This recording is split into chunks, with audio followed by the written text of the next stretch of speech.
So, So yeah, you've entered this room, and the man is weeping on the floor. He's missing his right arm, his left leg, and pretty much the left side of his face. is there And he any? and he and he Go also ahead. claims to be King Catsman. Mm-hmm. Is there a chair or anything I could help him up into?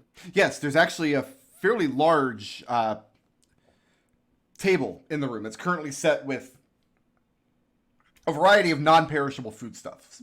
So nothing fresh. So a lot of dried fruits, a lot of like salted beef and jerky type things. And in the center of the table is a decanter of what looks like water. And there are four places set around the table, so you can get him up into a chair, or you can move him back to sit on the edge of his bed. Oh, whichever's closer. The bed's closer because he had just stood up out of the bed. Yeah, so I'll help him sit up and then And then once or twice, it looks like he's about to kind of regain his composure, but he looks up and sees the rest of you, and he just collapses his head back into his good hand again. Just kind of muttering to himself repeatedly at all the time that has been lost. Yeah, about that.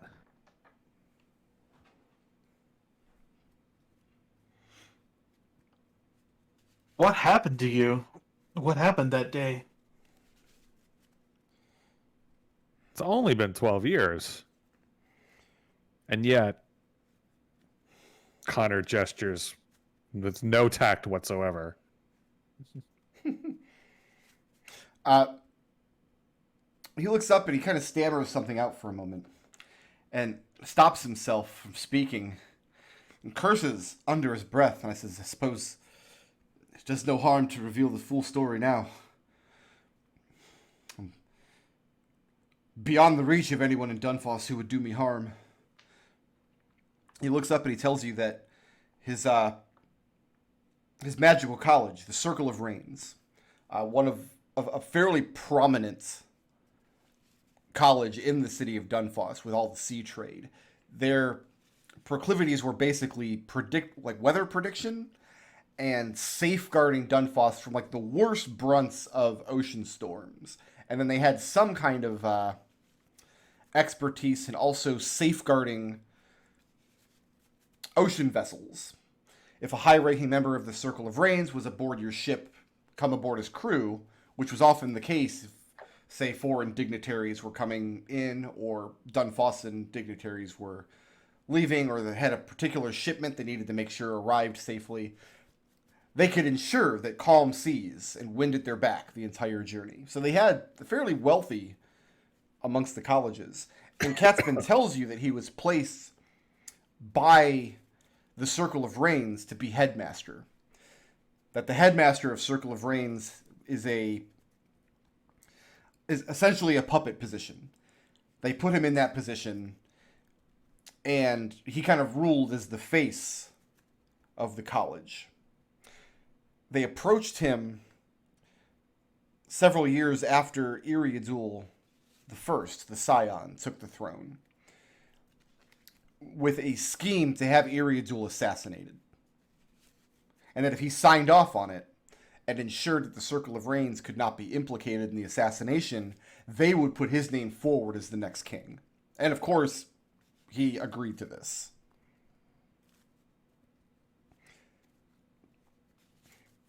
They then told him that it was tradition at this point, when a headmaster of the Circle of Rains assumes the throne, to sail on a revel, to go out to sea and celebrate amongst the waves and the ocean.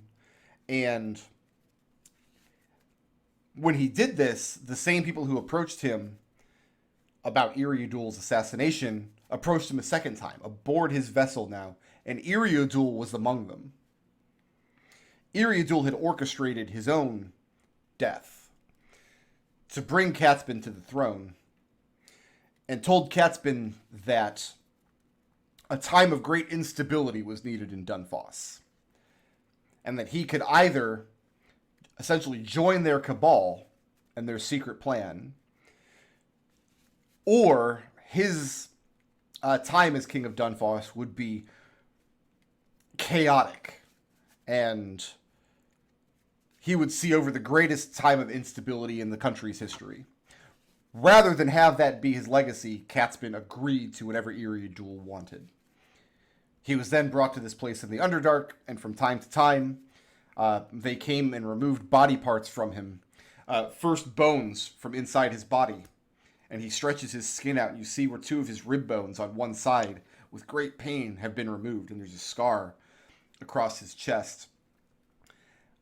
And then later, finger bones to the joint, and then entire fingers, and then a hand, and then a foot, and so on. And he has no idea how long this has been going on, or what these sacrifices are meant to do. But they haven't allowed him to kill himself, they haven't allowed him to escape, and he hasn't been able to get out of this room. From time to time, once every 30 days, drow show up with provisions to ensure that he can't starve. And those times where he has tried to starve himself, he has awoken in a drow dungeon, been force-fed food, and then once he was healthy, was taken back. He's tried to poison himself, he's tried to hang himself. There's no escape for him in this hell. And he blurts out this whole long story to you. Do you know where Iriadul and where the dungeon you've been waking up at was? He does, and he indicates the Temple of Sensine that you guys had already tried to besiege. The few times that he's had to leave this place, he found himself there, and once he was healthy and they were assured he wasn't going to die, he was brought back through the caves to this area. He knows that the drow in the area have some kind of loose alliance with the Minotaurs, who, to his understanding, are followers of the god of Baphomet, a demon god of just horrific violence and murder.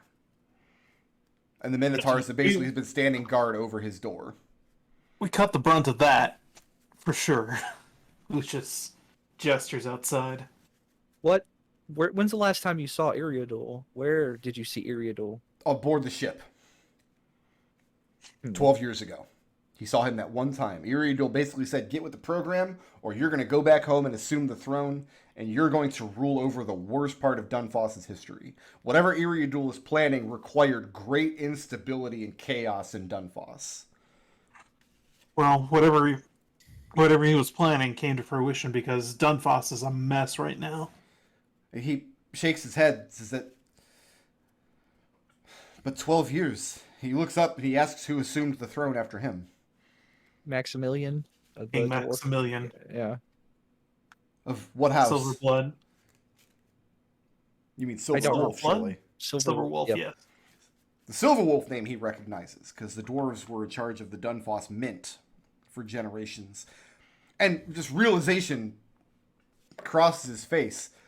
And for the first time, he chuckles a bit to himself. And you can tell that the pain of it in his chest, because the chuckle turns into a cough. And when he's done, he says, I suppose even Iriadul could not plan for a dwarf taking the throne.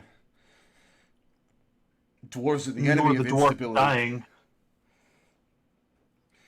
Maybe nor the dwarf dying, unless that was also part of the plan as well, to get a successor from the House of Commons, which is chaotic enough on its face. And the Commons raised some fool, no doubt. Does the name Tencels mean anything to him? An old friend of Queen Juliana I. Yeah, because Tencels was Juliana's privateer. And he looks up with disbelief. That man's a brigand and a thief. And a necromancer, I've heard. I haven't seen any necromancy. He shakes his head. We have. Says, Tencels is exactly the sort of man Iriadul needed. Then all is lost.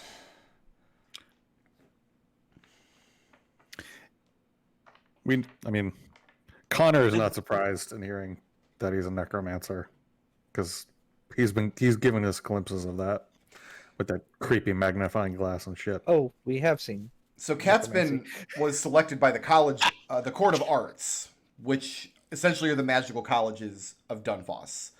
And so there were rumors among those circles that Tencels was as profitable as he was because of he hid the amount of magic he was able to hold. Like it was a secret that he held aboard his ship.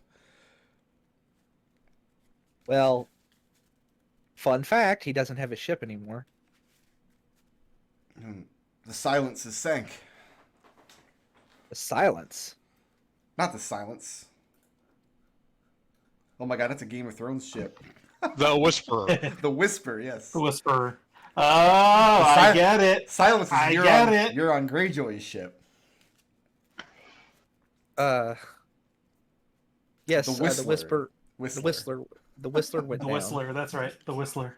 It went down with most, I don't know, 80-90% of the hands. On more to the point. Yeah. And Alex will poke his head in the door. Most of the harbor. As you're Most of the harbor has been destroyed. As you're explaining this, you can see pain grip behind Catspin's eyes. He reaches up and holds his temple, and his mouth opens noiselessly as he grits his way through it. And he thinks, I have a waking dream that I sailed into the harbor with intent to take back the throne. But it wasn't me. It couldn't have been. I was trapped in here. And then all of a sudden the pain passes and he exhales deeply. Once he's lucid, Lucius will point to his missing leg and all the other various missing bits of his body. I think what happened was that they took those parts of you, duplicated them to construct a massive ship. That was capable of causing death with but a touch. Do you think that We whole sank that ship? Gosh. We sank that ship, but we think it's down here in the Underdark somewhere. Because it opened a massive hole, and that's what's destroying the harbor. We effectively gave it chase. It's been a few months. It's been 2 months since that happened. Close to 3, I think, by now. Yeah. Been many days. And he looks up. Then, why have you come here? To stop him? Yep. More Yeah. or less, yes. He shakes his head. Whatever road you took to this place, take it back. Avoid Dunfoss. Get clear of it. Find another place to live your lives. Nothing good will come from intervention. Intervention of what? What's happening down here? 'Cause I only have what little information I can pull out of the drow from time to time, the ones that come. And he motions over towards where he has a little pantry wall with his non-perishables stacked up in crates and boxes next to his wardrobe. They say that Eriadul has recently come into possession of a relic of some kind or an artifact. I'm unsure. Of phenomenal power, cosmic power even. The drow, they fear him now where they didn't before. Yeah, we heard about that, didn't we? That's why they. But why would they point us towards you? Because Yeah. we're not where Eriadul is currently. Who pointed you towards me? And The Gustavus. drow of Well, Sensine. one of the drow. One of the drow of Sensine pointed us here. And he chuckles again to A himself, woman. painfully. And you trusted her. I mean, we didn't have anywhere else to go.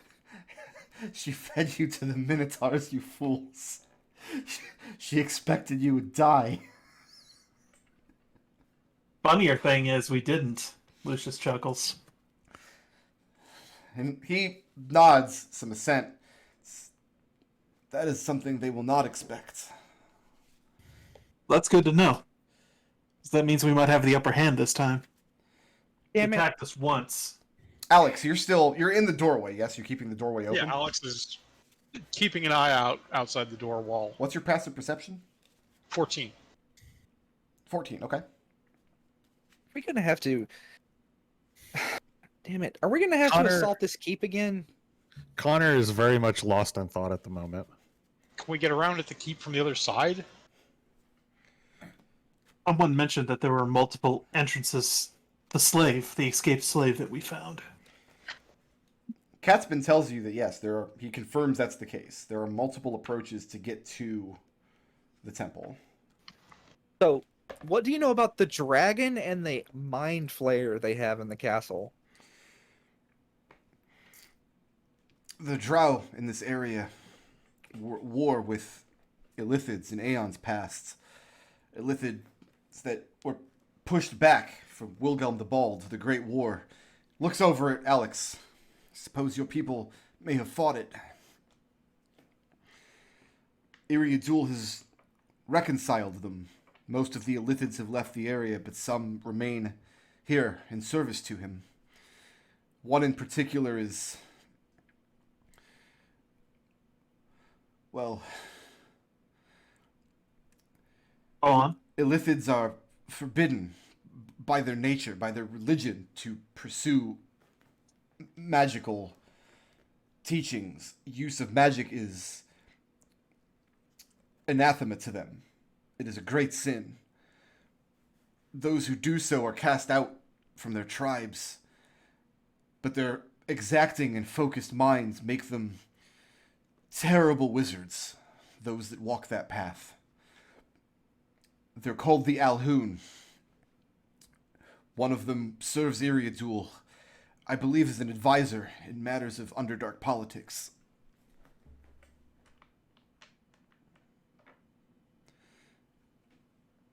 And he thinks for a moment, and he reaches up to the stump of his arm. It was the Alhoun that did this to me. When finger bones no longer served their purposes, my eye, my arm, and my leg, and I fear what to think next.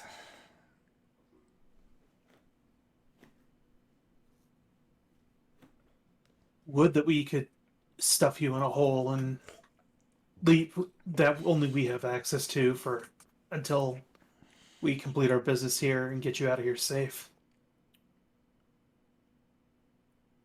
Alex, you're armed with a sword, right? You have a rapier? He has a cutlass on his belt, yeah. And yeah, he looks up at Alex. Your sword looks sharp enough. When you are done with me, I beg you, end it. You can't hide me, and you can't rescue me, and even if you brought me back to Dunfoss, I fear the city will see no reprieve. Better just to send me into slumber.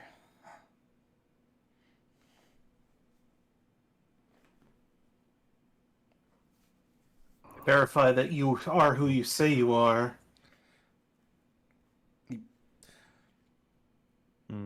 He holds up his left hand and points towards his wardrobe and tells you that inside you will find the ring and scepter that he was given when he took the throne of Dunfoss, that he had made with a combination of iconography from his house and his college.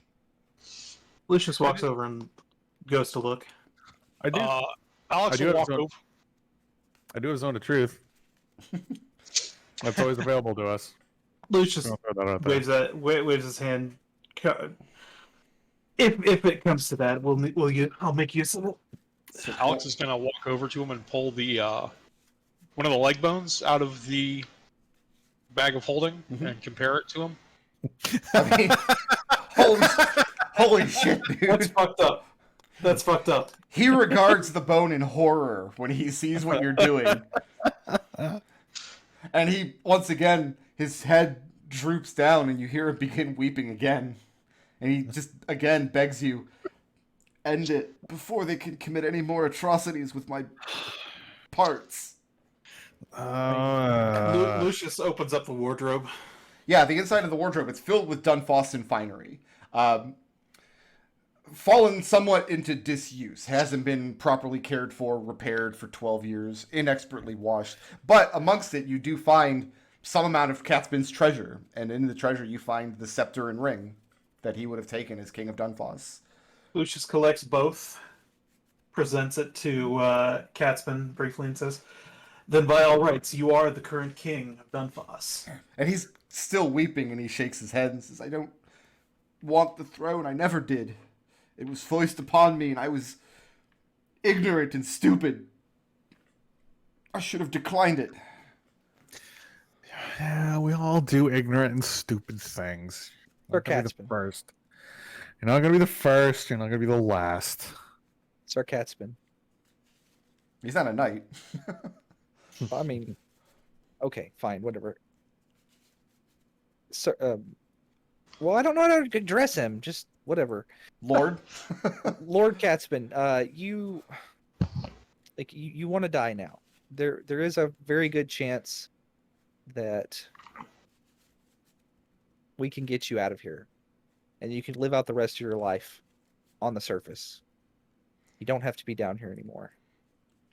He tells you there's no hope of that. Iriadul and the Alhun require pieces of him for whatever dark arts they're perpetuating. They would never let him slip. Yeah, about that. I don't know if they do anymore. Kind of put a dent in their plans when it came to that. Well, we put a dent in their plans for that, but the fact of the matter is they've left him alive for 2 months after we kind of sabotaged that plan, although I don't know how well that... But the fact of the matter is, whatever they were doing, they haven't taken enough piece of him in 2 months. And he confirms that's the case as well. They've come by to give him provisions. Whenever the Drow come by, he attempts to do what he can to get more information out of them. But they're obviously ordered not to tell him anything. They still want him alive for something. And I need to find out what.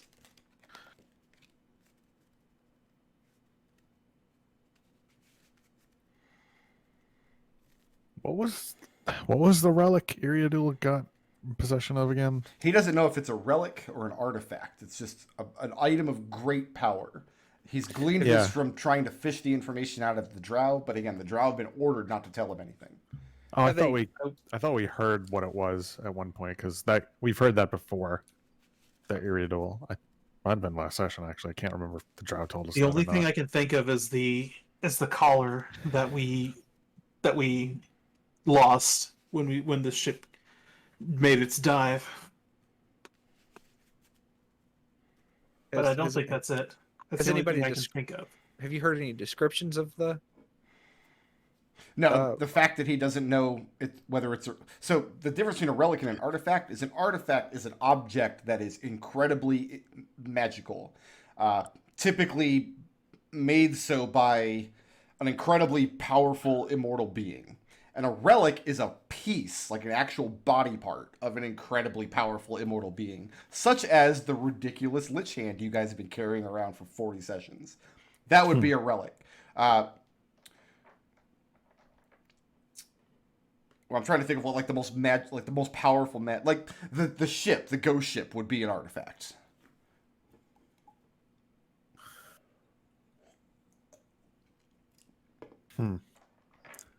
He was headmaster of one of the most powerful colleges in Dunfoss, so he has an academic knowledge of the difference between the two, but he doesn't know which. Regrettably, your college was disbanded at some point after your disappearance. No, it wasn't. Was it? I thought it was. No. I think the only one that's been disbanded is the one that you disbanded. Lucius left, yeah. Yeah. Lucius did that. That was Lucius. Lucius Lucius did all that. Disbanded by 10 Sails. Yeah, we bring that up. Tensail's disbanded to Lesson Snapped. He says that Tylesnus App was largely a college of fools, but they did hold some devices of actual power. And if 10 Sails was too foolish to see their use, then it only proves that he doesn't have the capacity to sit the throne. Yeah, Burkroad, thank you so much for making me feel even worse now. Are you losing sleep over it? A little bit, yeah. Good. What's next? We don't need a fucking luck blade. What are you talking about? Okay, all right. We have enough treasure. First order of business. Are we killing this man? No. That's Gus's vote. The king has ordered it, and he is, by all rights, the king of Dunfoss right now. No. All right. Let me try it from a different angle. We are investigators, and we are investigating, and he is a witness. Ergo, don't kill the witness. That's There incredibly is compelling. logic in what you say, Really? but this man is miserable. He's been a prisoner for all these years. Yes. How about a half measure? Kill half of him? Yeah, Oh, that's already been done. But no, no. But those were the kings of half measures here. We take him to Numac, and we basically let Numac watch over him. And if we don't come back in X number of days, Numac can do what he wants to with him. If he feels like it's best to kill him, then he can kill him. If he wants to save him, he can save him. Well, Numac's not going to make that decision. He's going to ask you what you want. Yeah. I think the choice would be like. Let me put it this way: there is a 0% chance that you can foist the decision on whether Catsman lives or dies onto an NPC. Yeah, no, I was about to say. Yeah, like we've been down this road once before. I mean, like the idea if we don't come back in X number of days, have Numac slit his throat and leave him in the put his body. No, he has to destroy the body real thoroughly. Here's the problem, though. We don't really have any means by which to keep him safe in any regard. Sure, the Minotaurs are dead outside, and the next time the Drow or whoever comes by is going to ask questions about what happened, and that's going to blow whatever cover we might have with that. But in the meantime, I think if you remain here, there's not much chance of them killing you outright yet. They might kill him now that we've taken care of these Minotaur. Honestly, if that's the case, then whatever death they bring him will likely be painful and bloody. At the very least, we could make it as painless as possible.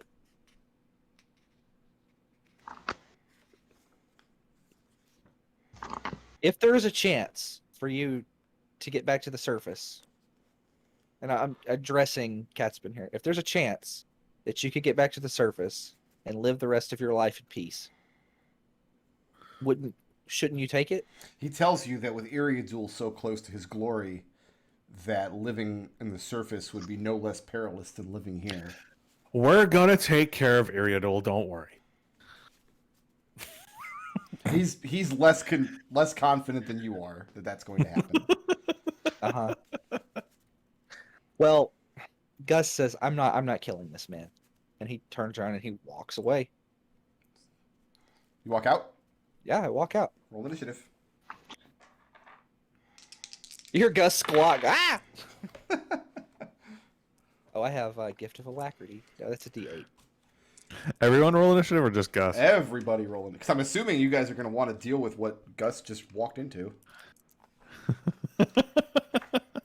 Probably. You never know.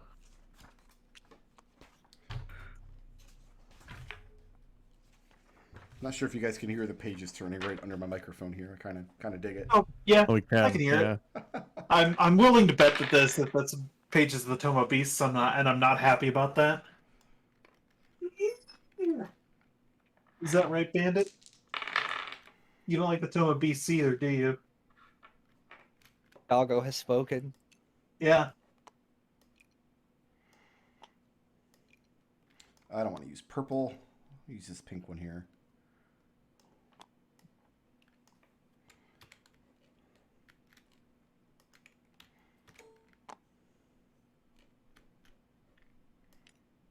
I need to consult my map for a moment. Okay.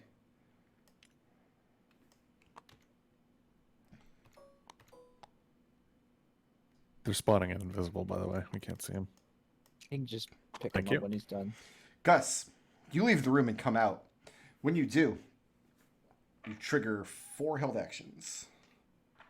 Maybe Like I 5. said, Gus makes a squawking noise.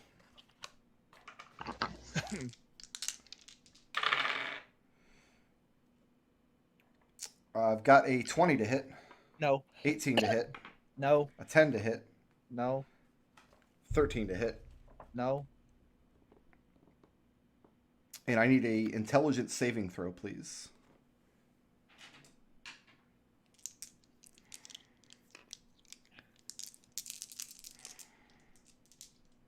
Six. 6. It was almost a 15. 24 points of psychic damage. Huh? And you are stunned.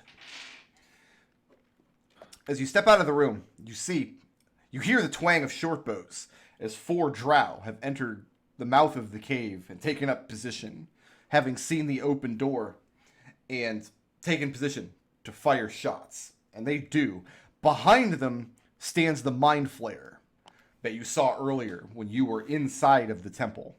You can't be certain it's the same one because you're racist and all mind flayers look the same to you, but it lashes out with its tentacles and you feel your mind compress and this migraine holds you in place. You're just unable to move here. That's going to bring us to Alex is surprised. Connor is surprised. I don't have the correct book. Bear with me one moment, please.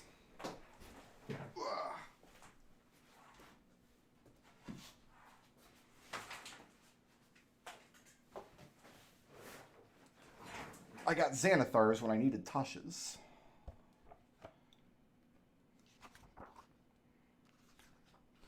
I don't even have the Tome of Beasts on my desk today. I don't even know what you guys are talking about.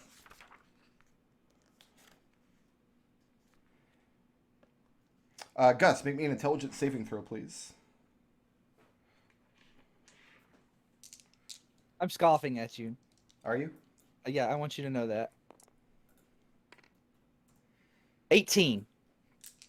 18. Okay.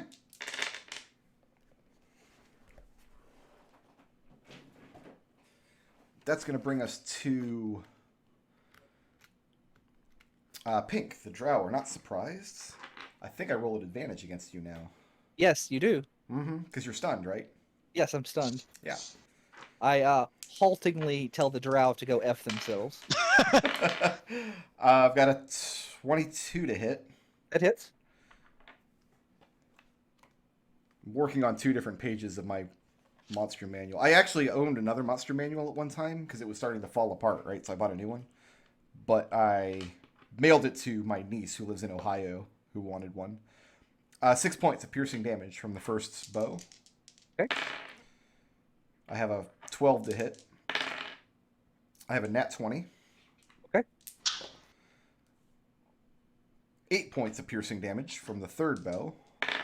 I'm bloodied, just so everybody knows. And I have a nat 20. Doubt. 5 points of piercing damage from the fourth bow. Okay. As the Illithid locks you down with its some kind of migraine hell. The drow just take aim again, fire at you with their bows, looking to bring you down. Gus, you're surprised, but you can repeat that intelligence saving throw against the stun. Oh, I have to do it. Yep, this is at the end of each turn. Oh, okay, cool. That's a natural 20. All right, so you've ended the stun. That's the end of your turn. Mm-hmm. Lucius is surprised, and the Minotaurs are surprised. Back to the top of the order with Alex. So, Alex, all you're aware of is that Gus stepped outside. He shrieked like a little girl, and then you heard bowstrings snap. Yep. 10. What do I see? So I see everything once I get to here, right? Oh, yeah. And Gus, by the way, one of these drow is the woman who drew the map on the back of your armor, for a certainty. As an action, Alex pulls one of his healing salve jars off of his kit, screws it into his gun, fires it into the air, and an aura of healing motes of mist surround him within 30 feet. As a bonus action, let's go ahead and give Gus back, I think it's 2d6? Yep. I don't have any good bonus actions with Steely gone. So 7 hit points back to Gus. Let's see, I've got a little bit of movement left. Alex will fly 10 feet up into the air with his boots after that, and that's the end of his turn. Okay. It's going to bring us to Connor. All right.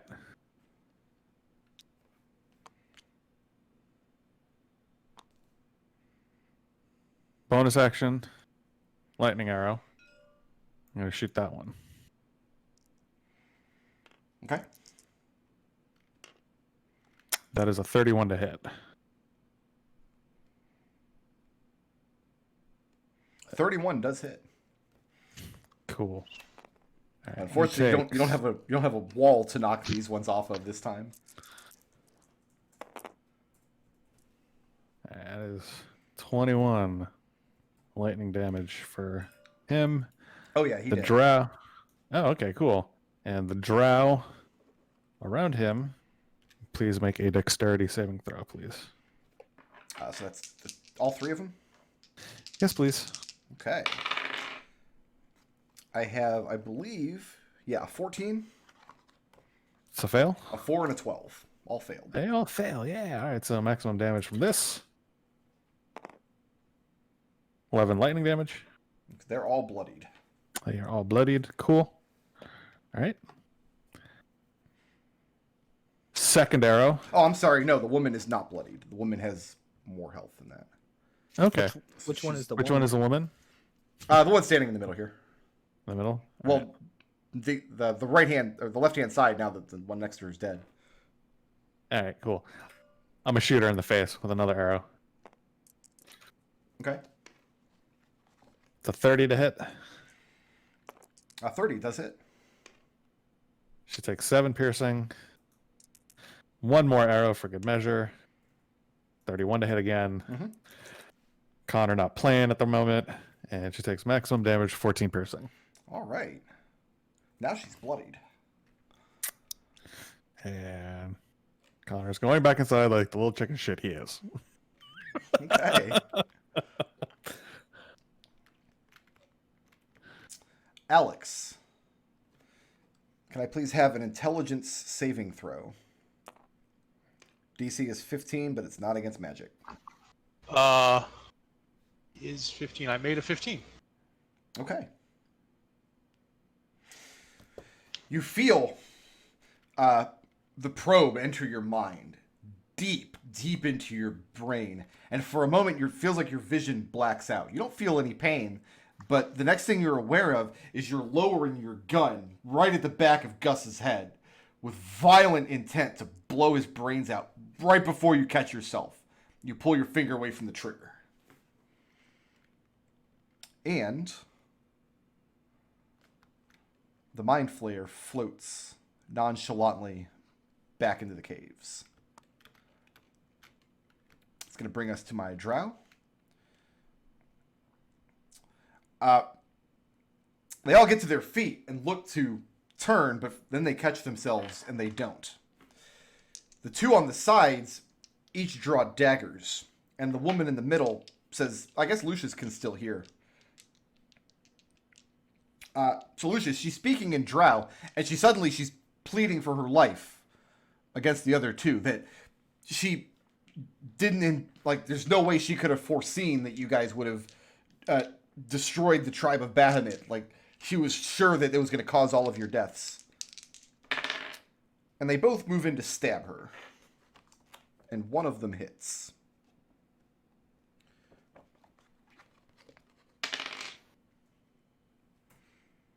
And she cries out in pain as the other 2 draw their daggers and start plunging them. She sidesteps one and catches the other one right in the side. Gus. Huh? 5, 10, 15, 20, 25. Mhm. So which one is the woman? The Is it woman's this one? in the middle, and the 2 drow up to her side are stabbing her with daggers. Okay. We are going to just regular melee attack this. Does a 14 hit this one? The regular archer. Yes. No, I'm sorry. No, it does not. 14 does Oh, wait. not hit. They're wearing chain shirts. Okay. Second hit. Does a 20 hit. Yes. And he's really badly bloodied. Can you do less than 2 points of damage? No. All right, then he's dead. Okay. And then I'm going to step right here. Mhm. And I'm going to hit the other little guy. Okay. That is a 29. Can you do less than 2 points of damage? No. He's also dead.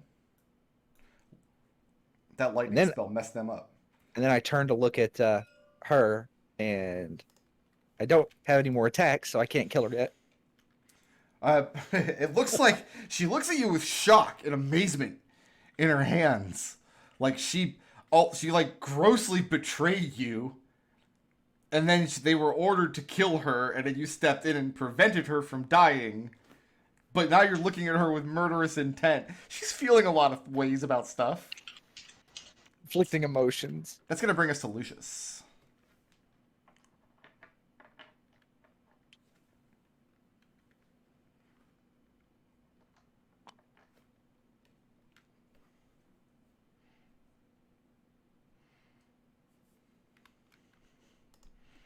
If you're speaking, McDohl, we can't hear you. I think he's Sorry. vigorously measuring. Yeah, no, I was saying that movement there's 25 feet, Mhm. and I'm pretty sure I'd be able to draw a bead on the mind flayer from here, right? Oh yeah, you've got 120 feet of Okay. dark vision, no problem. Yep. Then that mind flayer is about to get a bag full of Eldritch blasts.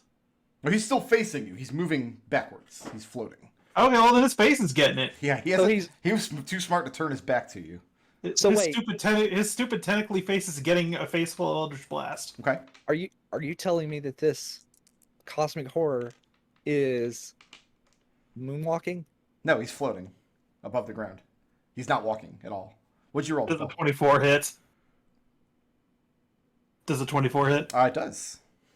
9 points of force damage. Okay. Not pushing 10 feet. That would give him what he wants, and I'm not giving him that. 28 to hit. 28 will hit. 8 points force damage. Some good goddamn rolls, I gotta say. And third shot. That one's not so great. That's only a 15 to hit. He shields that. So Sure, I two figured as Eldritch much. Blasts hit him. The third one, he throws up a psychic shield, and your Eldritch Blast is thrown away from it as though it was demagnetized. Moving or staying put? Take a little step back. And that'll end my turn. Okay.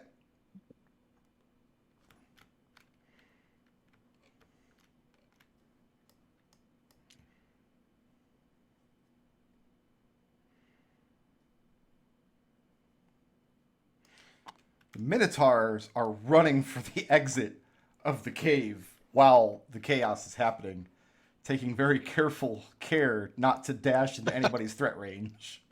So, Alex, they just thunder under you, coming Yep. around the side of the pit, running in the direction of the opening of the cave. That's going to bring us to Alex's turn.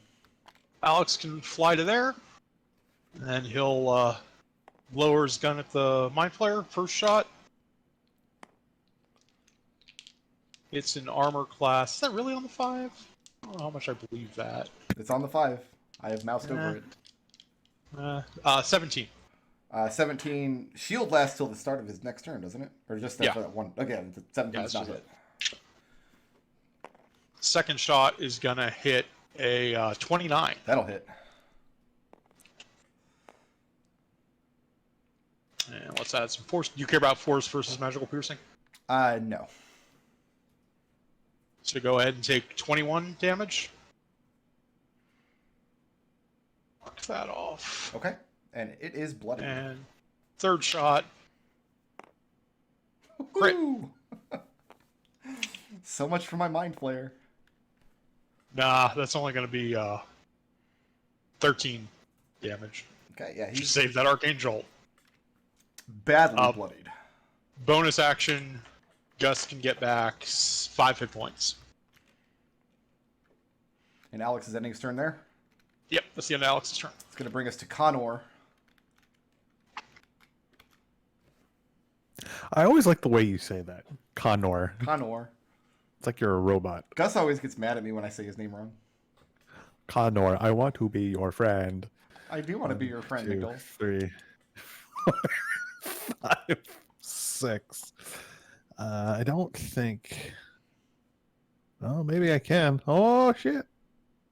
Yeah, look at that. 1, 2. Yeah, you got it. As long as you can draw that line, it doesn't go through a wall, you got him. Yeah, and I can see him because I got dark vision going. Yeah. Mm-hmm.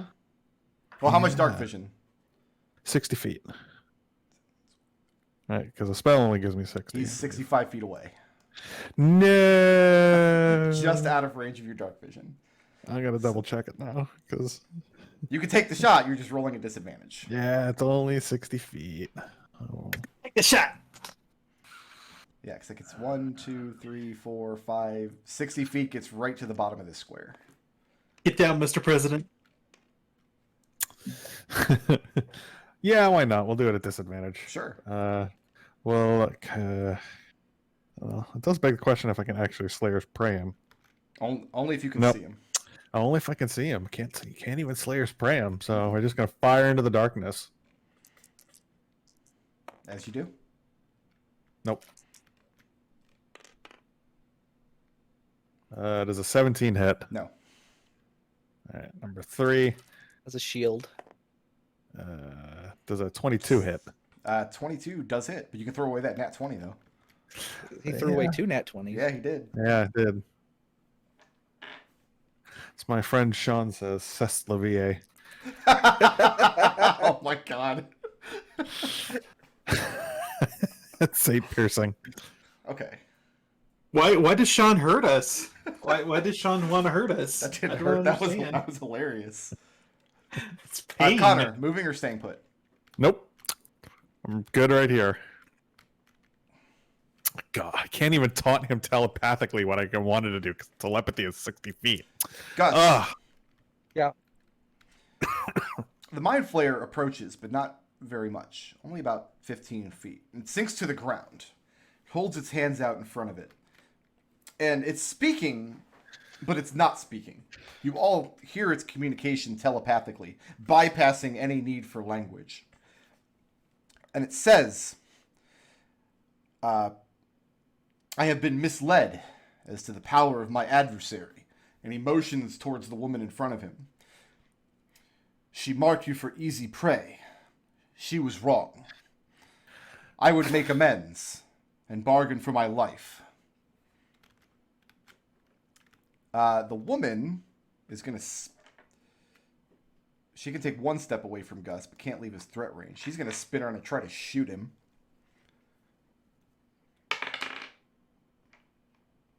And he's going to have to use his other shield. So the arrow goes wide. But she is frantic now. She realized she has enemies on all sides. Nobody wants to take her part in this fight. That's going to bring us to Gus. Gus is going to...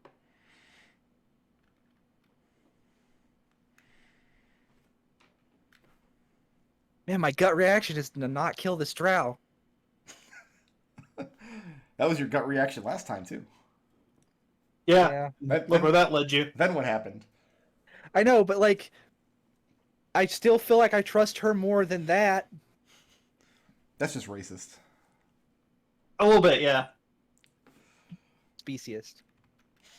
Fair enough. So what are you doing? I'm going to...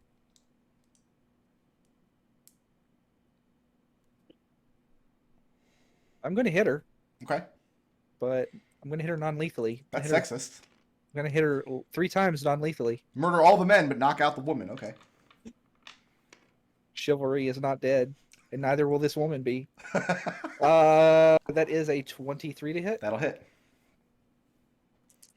Okay, first hit is a lot of damage. That is 8 plus 7, so that is 15. Okay. Yeah, she's Magical. very badly bloodied. And the second hit is 30 to hit, Uh-huh. and that is 13. And that's enough. You And she- ring her bell, and she crumples to the ground. But as you were thumping her with the butt of your hammer, you just knock her out. She's not dead, breathing weakly and raggedly on the ground. Remember, she's still bleeding out from other wounds, though. She's not stabilized. Okay. Moving or staying put? I'm going to stay right here. Lucius.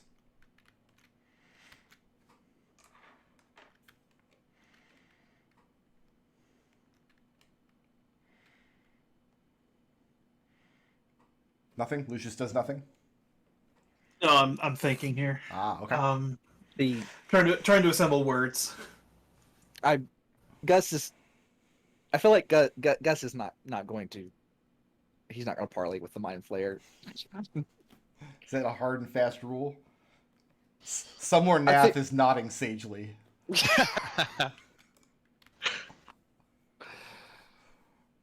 Just good life advice. Never parlay with a mind flare. Mm-hmm. They don't have mouths, for one thing. So what is Lucius doing?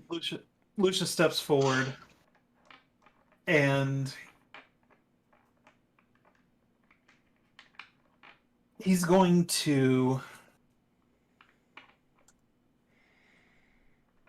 attempt to, this is the way he sees it. Lucius is going to point to the bodies of the other drow and to the crumpled woman and say to them, I think we've more than proved our worth and our capabilities. But he agrees that you have, which is why he would like to bargain for his life. An agreement can be What is reached your very life quickly. what is your life worth to us? Well, that's all you can do on one turn. Yeah. Yeah, Lucius is going to ask that question to him.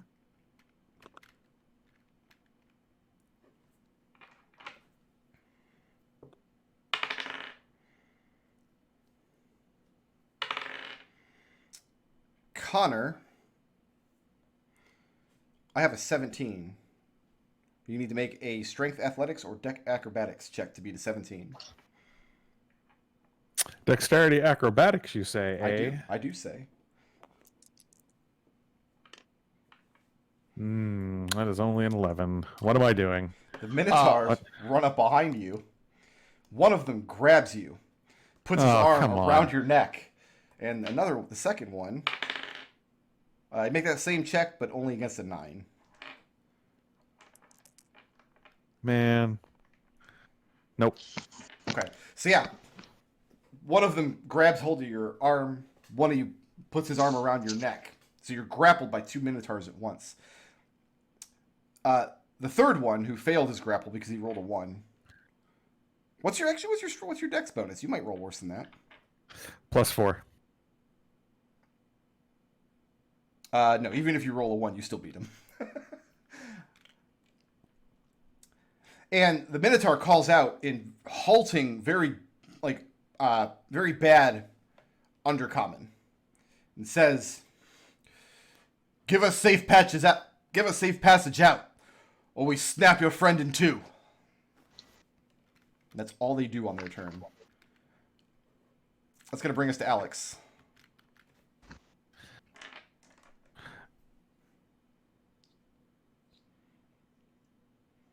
I mean, Alex is just going to motion with his gun towards the exit and say go to the Minotaurs Does anybody else in Undercommon.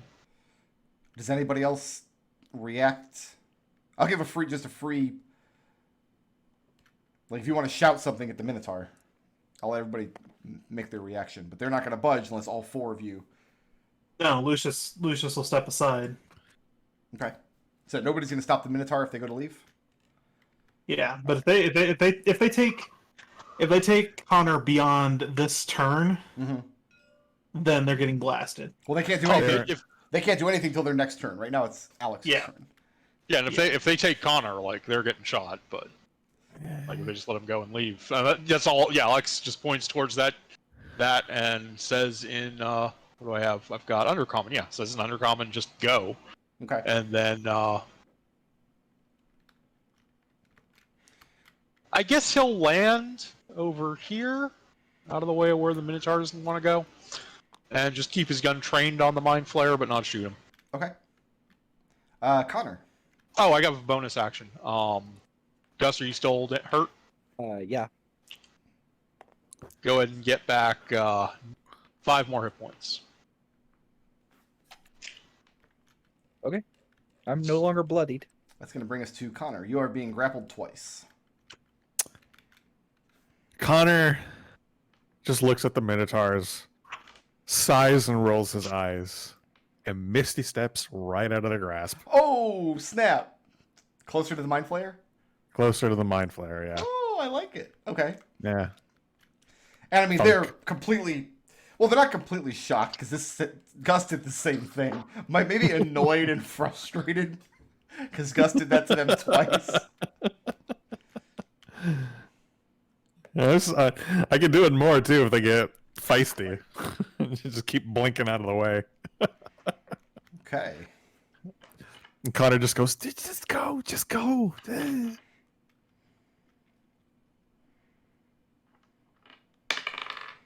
Connor, Yeah. I have a 20 to hit you.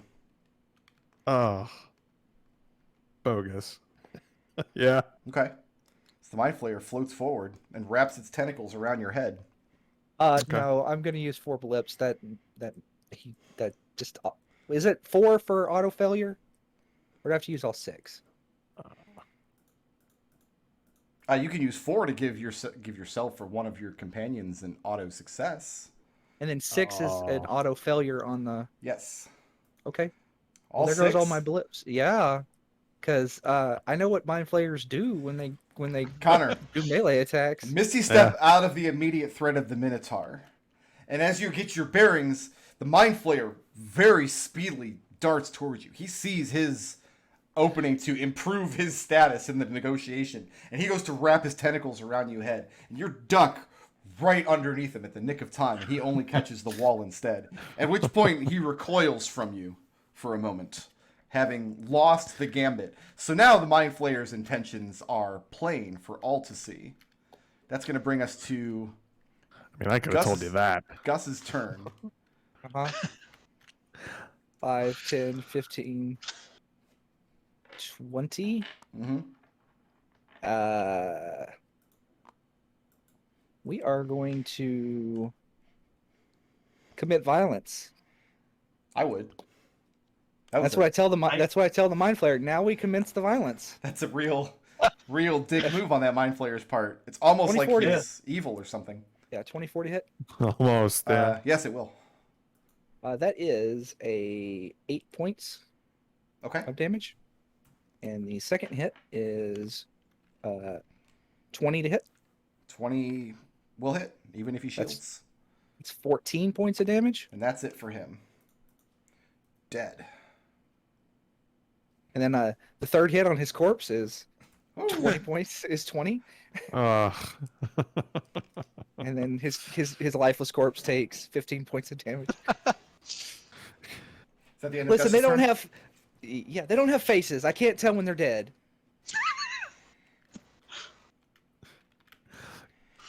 It's going to bring us to Lucius.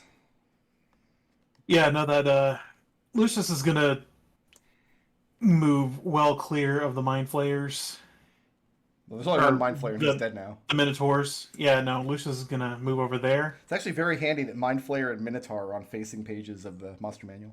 That's really helpful, actually. And then he's going to punish the Mind Flayer for his misdeed. He's dead. Gus killed him. Oh, he is? Oh, Yes, he's so oh dead. yeah. Yeah, then Lucius is going to just clear the way for the Minotaurs to get the fuck out of here. Okay, and as you get up to the north here, you see a Minotaur corpse laying kind of hunched back behind the stalagmite over here. Good.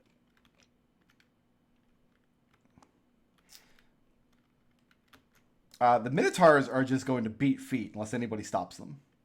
No. Yeah. All right, then No. they're gone, and we can come off initiative then. All right. Gus is going to try. Is going to stabilize this woman. Okay, you do so. Just yeah.